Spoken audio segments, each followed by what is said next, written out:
Jemaat persilakan duduk.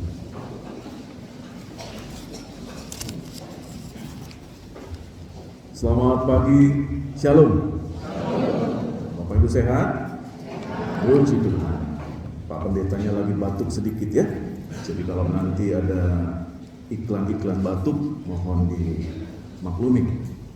Ya, Bapak Ibu Saudara yang dikasihi oleh Tuhan Yesus Kristus, saya membuka renungan kita di pagi hari ini dengan satu cerita sederhana saja. Ya, ada iblis yang mencoba untuk mengotak-atik satu keluarga Kristen. Iblis ini mencobai seorang ayah, ibu, dan anak-anak Kristen. Dengan segala cara, iblis ini hanya mengambil satu unsur penting dan keluarga itu hancur, Bapak Ibu. Iblis itu hanya mengambil kerelaan, ketulusan.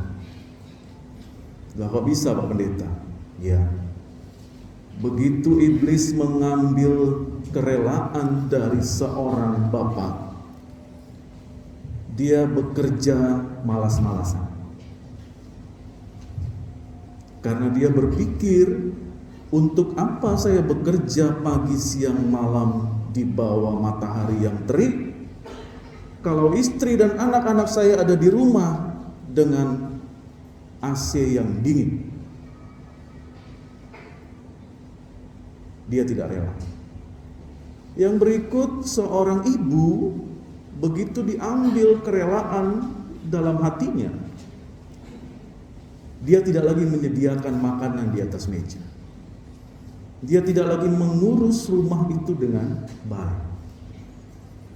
Karena dia berkata di dalam hatinya, untuk apa saya capek-capek mengurusi suami dan anak-anak saya? Lebih baik saya pergi dari rumah dan melakukan apa yang saya mau. Begitu iblis mengambil kerelaan dari anak-anak, anak-anak mulai tidak mau belajar. Anak-anak mulai membantah kepada orang tuanya. Anak-anak mulai menghitung dengan rupiah-rupiah atas apa yang mereka lakukan. Sederhana diambilnya oleh iblis, iya. Apa yang terjadi? Keluarga itu kehilangan sukacita, kehilangan damai sejahtera. Hanya karena diambil satu unsur penting yang sering kali kita tidak anggap penting di dalam keluarga Kristen. Bapak Saudara, hari ini kita mau belajar bagaimana hal untuk memberi itu bukan persoalan kapan waktunya yang tepat dan seberapa besar yang harus saya berikan. Seorang bijak pernah berkata begini, Bapak Saudara. Memberi itu adalah suatu tindakan yang berasal dari ketulusan hati. Dan itu tidak bisa didasarkan oleh bagaimana kita berada pada berkelimpahan. Nggak bisa.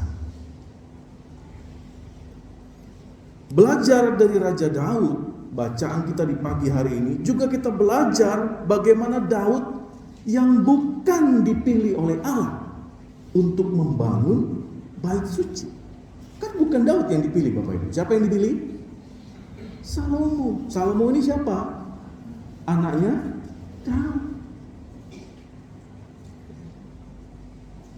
Tetapi apa yang dilakukan oleh Daud?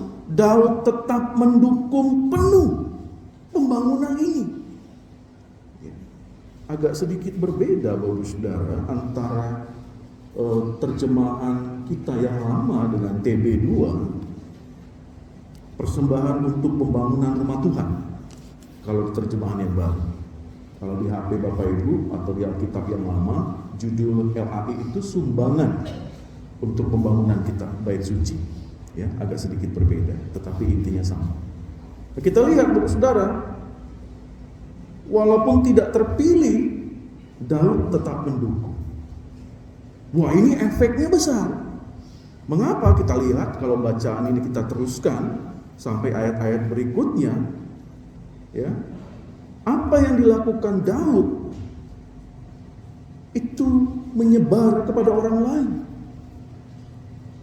Orang-orang yang disebut dengan pemimpin-pemimpin, kepala-kepala suku Israel, ketika mereka melihat dan mendengar apa yang dilakukan oleh Daud dan Salomo, wah, mereka juga ikut di dalam proses pembangunan ini, Saudara.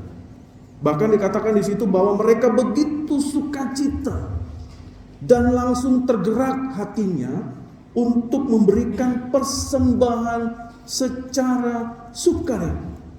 Untuk membangun, untuk memberikan tambahan, bagaimana bahan-bahan itu berkualitas dan yang terbaik diberikan untuk membangun bait suci. Nah, pertanyaannya begini Bapak Saudara, mengapa Daud, mengapa Salomo, mengapa para pemimpin-pemimpin kepala suku itu mau memberikan itu semua? Itu pertanyaan dasar untuk kita. Ya, kalau Bapak Ibu tadi baca ada emas, ada perak, ya, ada batu-batu mahal, kok mau? Gitu. Ternyata Bapak Saudara, yang pertama, mereka menyadari bahwa Allah yang mereka sembah ini adalah Allah yang menyertai mereka, Allah yang menyertai, memberkati, menjaga kehidupan mereka. Sehingga dengan sukacita mereka memberikan itu semua. Itu mindset yang pertama. Yang kedua, Bapak Saudara, kenapa mereka mau melakukan hal itu? Yang kedua adalah mereka memahami bahwa pekerjaan membangun bait suci itu bukan pekerjaan untuk manusia. Itu adalah pekerjaan untuk Tuhan. Ini menjadi starting point penting untuk anak-anak Tuhan. Pada saat diberikan kesempatan melayani Tuhan, oh Bapak Ibu, ini harus poin penting yang harus kita pahami bersama. Bahwa apa yang saya lakukan untuk pekerjaan Tuhan ini bukan untuk manusia, tetapi untuk pekerjaan Tuhan. Amin. Harus begitu. Pada saat Bapak Ibu diberikan kesempatan melayani Tuhan, jadi presbiter, jadi prokantor, jadi panitia pembangunan, jadi panitia Natal, jadi peserta PKLU, dan lain sebagainya.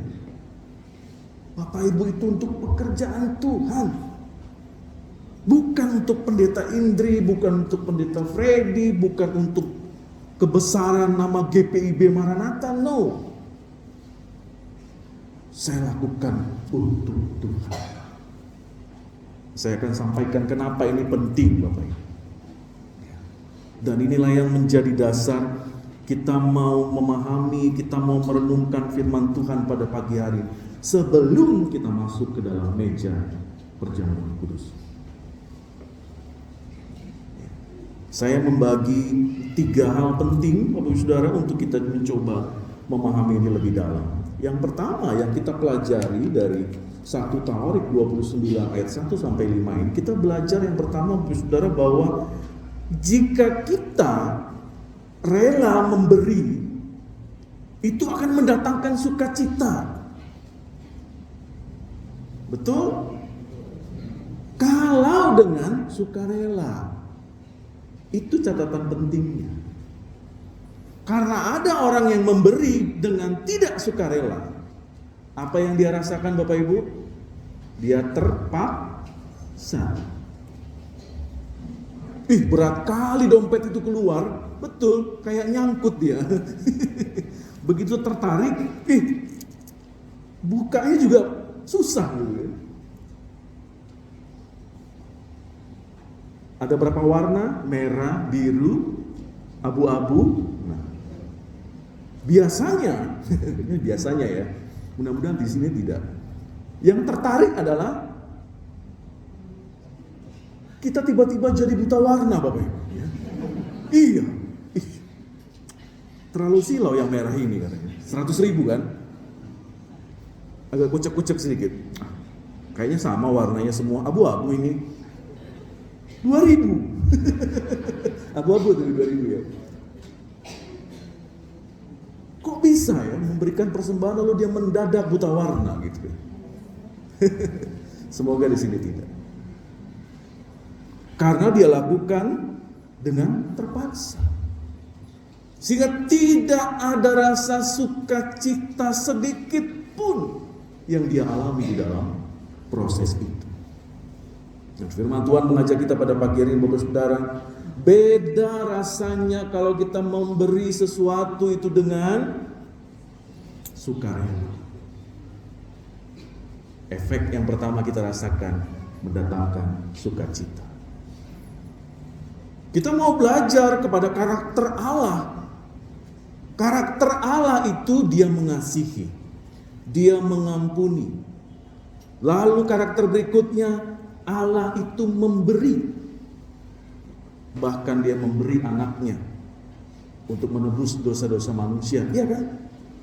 Lalu kita sebagai ciptaan Allah yang segambar dan serupa dengan Allah, seharusnya kita punya karakter yang sama.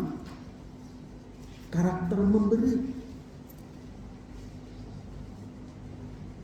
Dan kalau kita setiap hari bisa memberi dengan sukacita, saudara, maka setiap hari kita akan merasakan betapa indahnya berkat-berkat Tuhan, yaitu sukacita yang besar.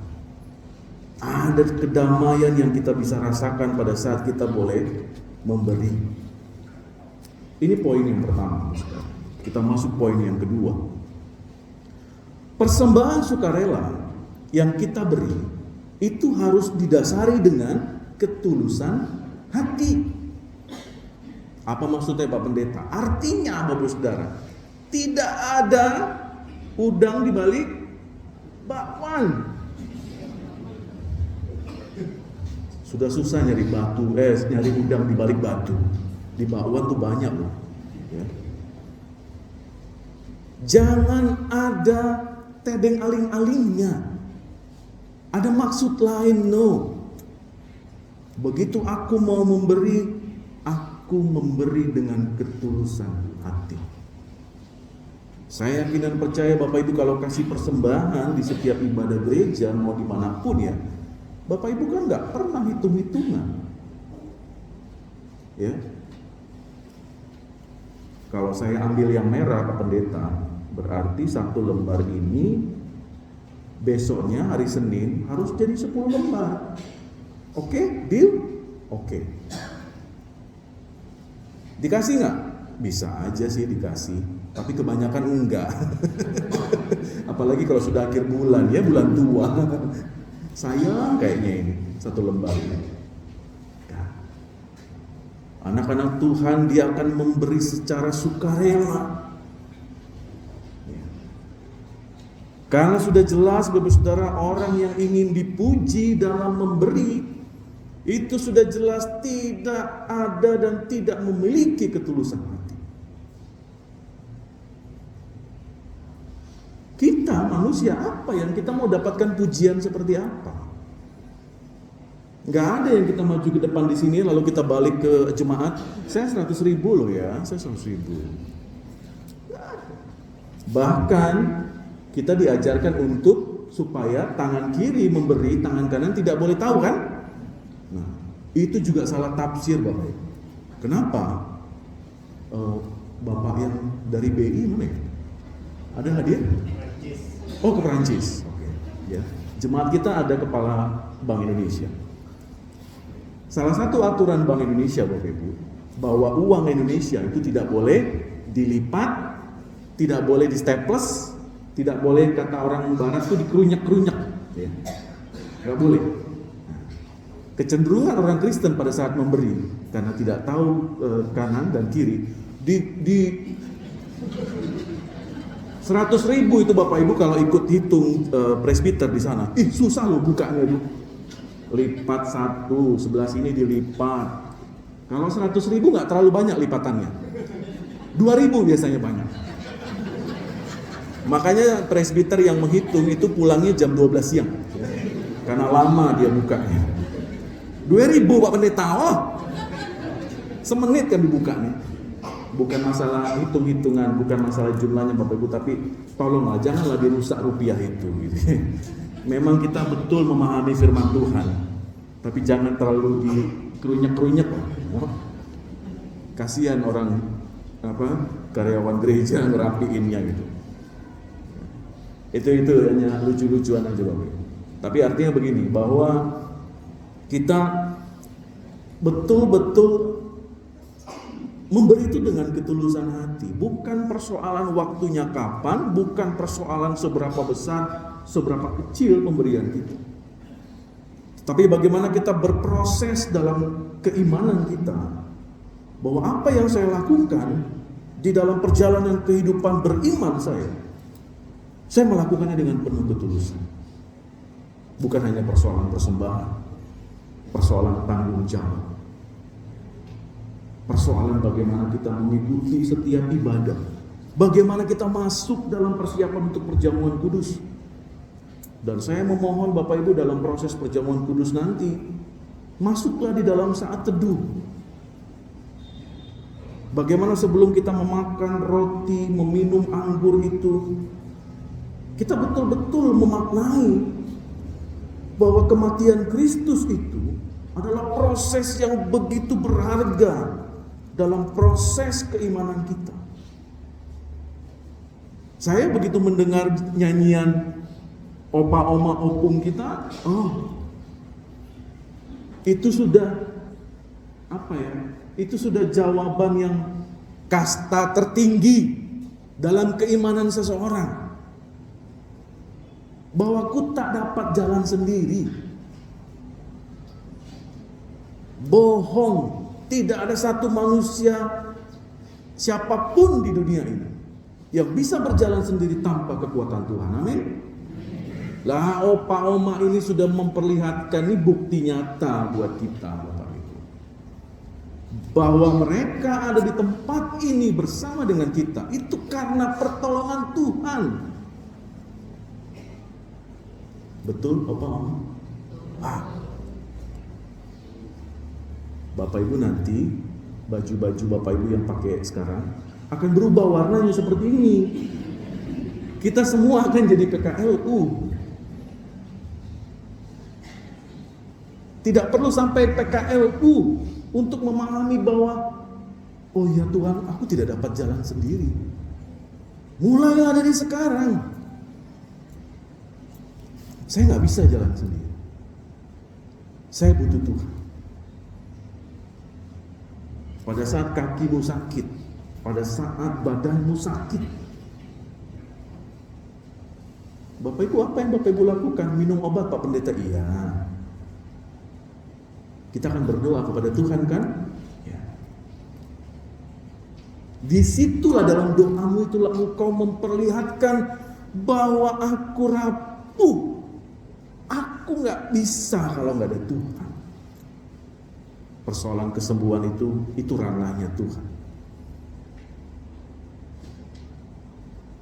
Nah, puji Tuhan Bapak Saudara, pada saat kita masuk dalam satu titik bahwa aku membutuhkan Tuhan, disitulah ada sukacita baru yang Bapak Ibu akan rasakan. Bapak Ibu harus buktikan itu. Bapak Ibu harus lalui itu. Tidak hanya pada saat kita sakit Bapak Ibu. Pada saat kita masuk dalam proses duka cita, ada orang-orang yang pergi dari kehidupan kita untuk selama-lamanya. Apa yang Bapak Ibu lakukan? Nangis? Iya, boleh, gak apa-apa. Tapi bukan sedih yang berlarut-larut, berduka cita, gak ada habis-habisnya. Jangan. Kenapa Pak Pendeta? Karena apa yang kita lakukan itu menentukan siapa kita. Menangis boleh, sedih boleh, apalagi rindu, ya.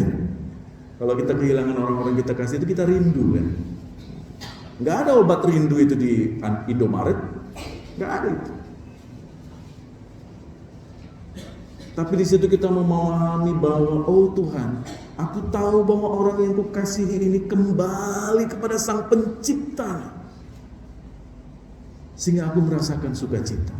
Dia nggak kemana-mana kok, dia pulang ke rumah Bapaknya. Karena dialah yang memberi, dialah yang mengambil.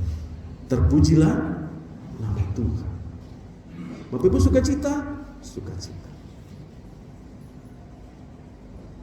Berproses terus dalam pertumbuhan iman.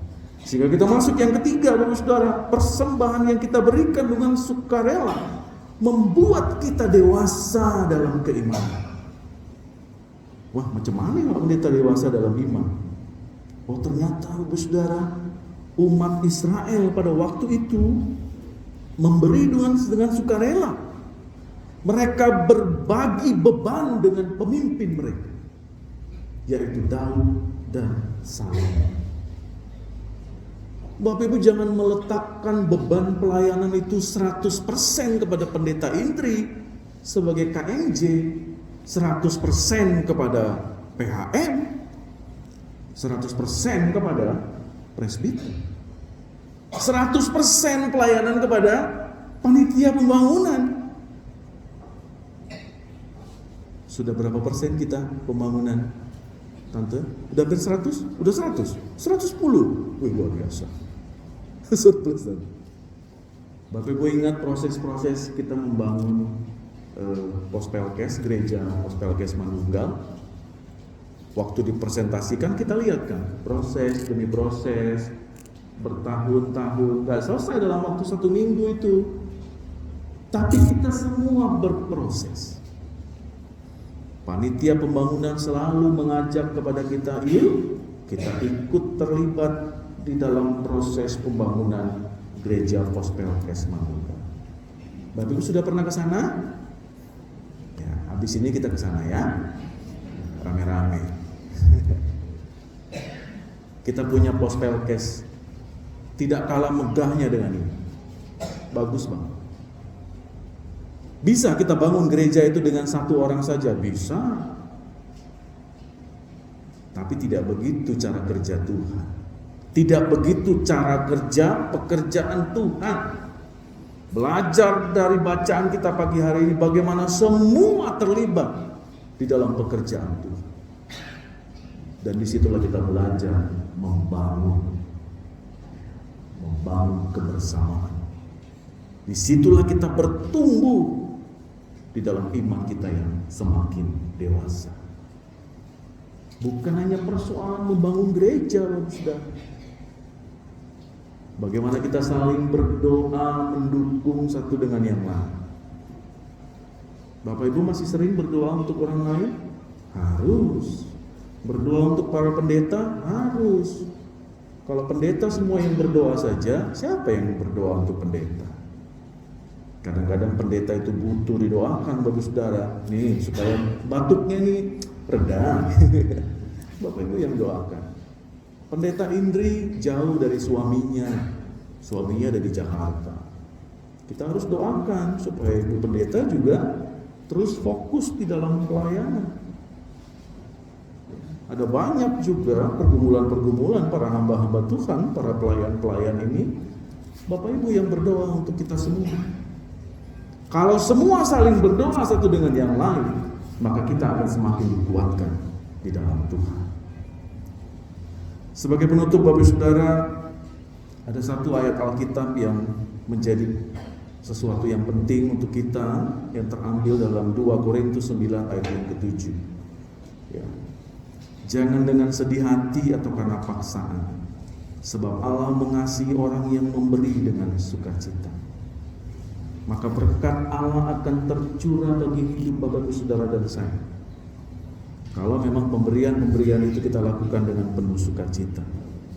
Jadi Bapak Saudara, karena itu berilah persembahanmu dengan sukarela yang dilandasi oleh hati yang ikhlas, yang tulus kepada Tuhan, maka bersama-samalah kita berkarya bagi Tuhan dan untuk sesama.